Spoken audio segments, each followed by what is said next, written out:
Hello friends, आज की video में हम लोग डिस्कस करेंगे आर्टिकल के बारे में।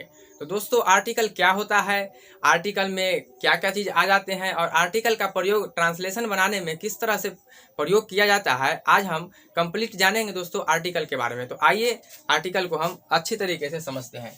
तो सबसे पहले ए एन दी को ही दोस्तों आर्टिकल कहा जाता है।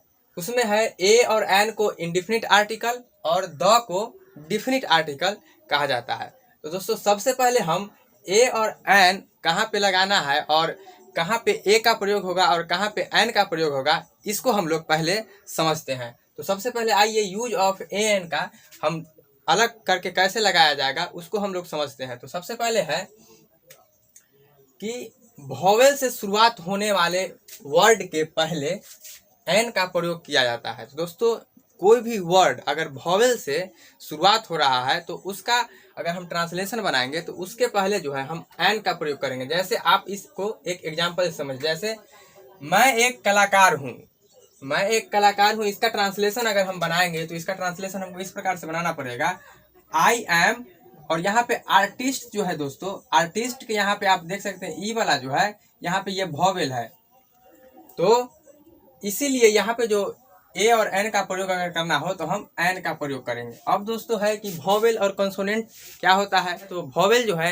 ए ई आई ओ यू को हम लोग वॉवेल कहते हैं, और बाकी जो इंग्लिश अल्फ़ाबेट में लेटर बच गए बी सी डी आई, आई छोड़ दीजिए दोस्तों, ए ई आई ओ यू को छोड़ के बाकी जितने भी अल्फ़ाबेट में लेटर बच गए वो सभी को हम लोग कंसोनेंट कहते हैं, और ए ई आई ओ यू को हम लोग वॉवेल कहते हैं। दोस्तों, इसको अगर जानना है तो डिस्क्रिप्शन में लिंक है, आप वहां से जाके इसको और अच्छी तरीके से देख सकते हैं। तो आइए हम उसके बाद इसको समझते हैं।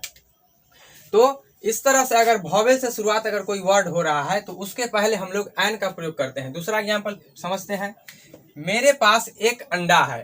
तो दोस्तों, मेरे पास एक अंडा है, इसका ट्रांसलेशन अगर हम बनाएंगे तो कुछ इस प्रकार से ट्रांसलेशन बनेगा, जैसे आई हैव, और यहाँ पे देख सकते हैं दोस्तों, इसके पहले जो है ये जो वर्ड है ये वॉवेल में आता है, ए आई ओ यू वॉवेल में आता है। तो वॉवेल से शुरुआत हो रहा है, इसीलिए इसके पहले जो प्रयोग होगा ए और एन का, तो उसमें से सबसे हम क्या लगा लेंगे, एन का प्रयोग कर लेंगे। इस तरह के वर्ड जो शुरुआत हो रहा है उसको, उसके लिए जो है हम एन का प्रयोग करेंगे।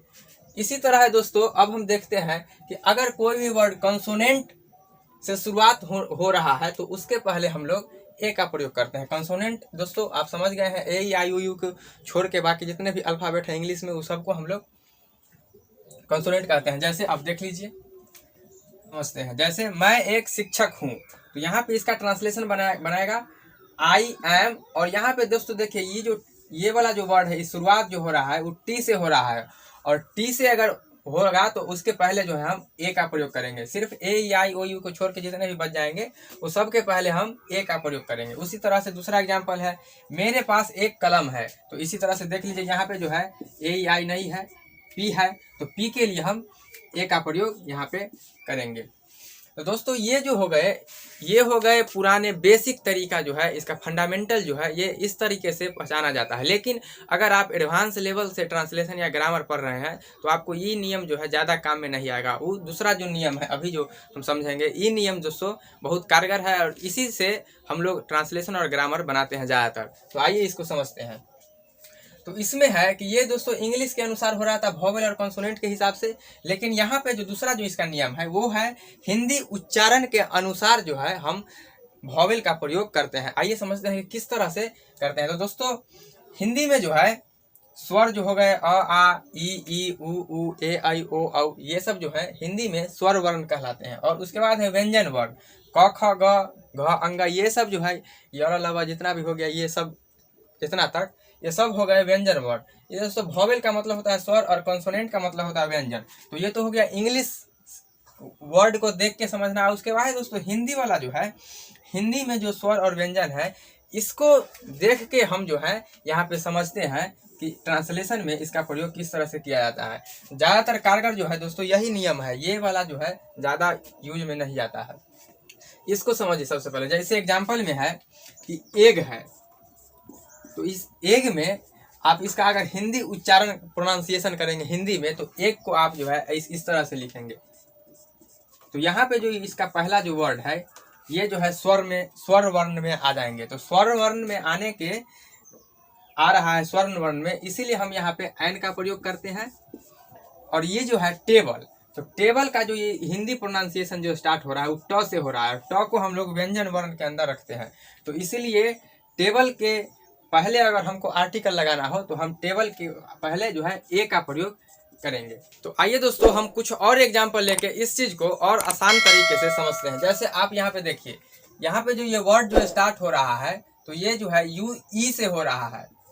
तो ई से हो रहा है, इसका मतलब आप समझेंगे ए ई आई ओ यू से हो रहा है तो हम एन का प्रयोग करेंगे। लेकिन यहाँ पर जो इसका हिंदी जो प्रोनाउंसिएशन हो रहा है वो जो है देखिए यू से हो रहा है, यू। तो यहाँ पे जो यू है दोस्तों हिंदी में ये जो है व्यंजन हो गया। तो व्यंजन हो जाने की वजह से हम ज़्यादातर ध्यान देते हैं हिंदी वाला प्रोनाउंसिएशन को, ये वाला भूल जाते हैं। तो इसके हिसाब से अगर हम इसका प्रयोग करेंगे तो यहाँ पे ए का प्रयोग होगा। लेकिन यहाँ पे ऐसे अगर नॉर्मल देखें तो यहाँ पे लगता है कि एन का प्रयोग होना चाहिए। लेकिन अगर उसी को हम हिंदी प्रोनाउंसिएशन करके देखें तो यहाँ पे ई जो है शुरुआत जो हो रहा है इसका व्यंजन वर्ण से हो रहा है। तो इस तरह के जो वर्ड होते हैं उसको थोड़ा सा ध्यान से पढ़ना पड़ता है, उसका प्रोनाउंसिएशन हिंदी में करना पड़ता है। उसके बाद जो है ए एन का प्रयोग का कैसे होगा वो जो है समझना पड़ता है। अब इसी तरह देखिए यहाँ पे आवर है, यहाँ पे शुरुआत किस चीज़ से हो रहा है, एच से, और एच से हो रहा है इसका मतलब यहाँ पे ए का प्रयोग होना चाहिए था। लेकिन अगर इसको हिंदी में हम प्रोनाउंसिएशन करते हैं तो इसका जो प्रोनाउंसिएशन होता है वो होता है आवर। तो आवर में जो इसका जो पहला जो वर्ड है, पहला जो ये इसका लेटर है ये अ से शुरू हो रहा है। अ को दोस्तों हम लोग और अ को हम लोग स्वर वर्ण के अंदर रखते हैं। तो स्वर वर्ण के अंदर आने के वजह से इसका जो इसमें अगर हम ए एन का प्रयोग करना अगर हमको पड़े तो यहाँ पे हम एन का प्रयोग करेंगे, क्योंकि ये जो है स्वर वर्ण से स्टार्ट हो रहा है। उसी तरह है ऑनेस्ट मैन, तो यहाँ पे अगर ऐसे देखिएगा तो ये जो है एच से शुरू हो रहा है, और एच से शुरू हो रहा है तो इसका मतलब है कि यहाँ पे ए लगना चाहिए। लेकिन इसको अगर आप हिंदी प्रोनाउंसिएशन करके देखेंगे तो ये जो है शुरुआत अ से हो रहा है, ऑनेस्ट। इस तरह से इसको पढ़ा जाता है ऑनेस्ट, हॉनेस्ट नहीं पढ़ा जाता है। तो हिंदी के प्रोनाउंसिएशन को देख के जो है ए और एन का प्रयोग किया जाता है। इसके अनुसार जो है यहाँ पे क्या हो जाएगा, यहाँ पे भी एन का प्रयोग हो जाएगा। उसी तरह है यहाँ देखिए 1 रुपी नोट, 1 रुपी नोट अगर हम 1 को यहाँ पे इसको देख के अगर हम लगा देंगे तो यहाँ पे एन का प्रयोग होना चाहिए, क्योंकि यहाँ पे ए ई आई ओ यू है तो ओ है, वॉवेल है, तो वॉवेल के हिसाब से हमको जो है एन का प्रयोग करना होगा। लेकिन इसका हम अगर हिंदी प्रोनाउंसिएशन करते हैं तो हिंदी में जो है इसका इस तरह से प्रोनाउंसिएशन होता है, सबसे पहले वो आ जाता है, और वो दोस्तों व्यंजन वर्ण से ये जो है वो व्यंजन वर्ण में आते हैं। तो इसीलिए यहाँ पे क्या हो जाएगा, यहाँ पे ए का प्रयोग हो जाएगा।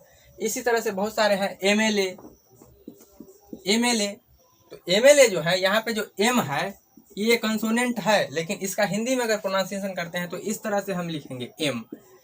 और यहाँ पे जो ये जो पहला इसका जो वर्ड आ गया ये है स्वर वर्ण, तो स्वर वर्ण के लिए यहाँ पे हम क्या लिखेंगे, एन एमएलए। अगर लिखना हो तो एन एमएलए हम लोग को इस तरह से लिखना पड़ेगा। इसी तरह है बीए, तो ये तो दोस्तों हिंदी इंग्लिश में भी वैसे है, और इसका व्यंजन से हिंदी में भी हो रहा है और इंग्लिश में भी ये कॉन्सोनेंट से हो रहा है। तो इसके लिए यहाँ पे जो है हम ए का ही प्रयोग करेंगे। तो आइए दोस्तों अब हम समझते हैं कि आर्टिकल का प्रयोग कहाँ पे किया जाता है। आइए समझते हैं। सबसे पहले समझ लीजिए कि हिंदी में अगर रहता है कि मैं लड़का हूँ या मैं एक लड़का हूँ, तो हिंदी में आप इस तरह से भी लिख सकते हैं कि मैं लड़का हूँ। लेकिन इंग्लिश में अगर ट्रांसलेशन बनाने की अगर बात जब आती है तो यहाँ पे आर्टिकल का प्रयोग करना बहुत ही जरूरी होता है। दोस्तों एन का मतलब होता है एक, लेकिन यहाँ पे एक रहे या ना रहे, लेकिन ट्रांसलेशन बनाते समय जो है यहाँ पे आर्टिकल का प्रयोग करना बहुत ही जरूरी हो जाता है, नहीं तो ये आपका रॉन्ग हो जाएगा। हिंदी में आपका सही हो सकता है लेकिन इंग्लिश बनाते समय जो है ये आपका रॉन्ग हो जाएगा। आई एम ए बॉय लिखना पड़ेगा, जहाँ पे एन का प्रयोग होना है वहाँ पे एन का प्रयोग आपको करना ही पड़ेगा। तो आइए अब हम समझते हैं कि कहाँ पे आर्टिकल का प्रयोग किया जाता है। तो आइए सबसे पहला जो इसका नियम है, यदि नाउन के पहले एडजेक्टिव हो तो एन का प्रयोग एडजेक्टिव के पहले होता है। दोस्तों नाउन आप समझते ही हैं, किसी भी व्यक्ति वस्तु स्थान या जानवर के नाम को ही हम लोग नाउन कहते हैं, और एडजेक्टिव जो नाउन या प्रोनाउन की जो विशेषता को बतलाता है उसको हम लोग एडजेक्टिव कहते हैं। तो दोस्तों यहाँ पे अगर नाउन के पहले एडजेक्टिव रहे तो हम लोग जो एन का जो प्रयोग करते हैं वो एडजेक्टिव से पहले करते हैं। तो आइए इसको देखते हैं।